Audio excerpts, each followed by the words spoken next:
Kwa sababu nilikuwa na ripoti kama Oysterbay Police, na ripoti almost mara 7 kwa siku, kwa sababu kuna watu hapo tofauti. Mpaka kuna mtu mwingine akienda kupeleka kesi, kuna mtu fulani namdai, anambia huyu anakuja saa 4 hapa, anakuja kuripoti. Kwa hiyo nikienda pale nakutana na kesi nyingine kwamba kuna mtu anakudai hivi.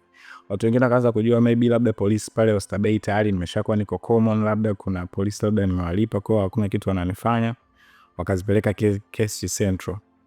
Kwa Central pia ikawa naenda na ripoti Central na vitu kama hivyo. Kwa baadaye sasa nikaona like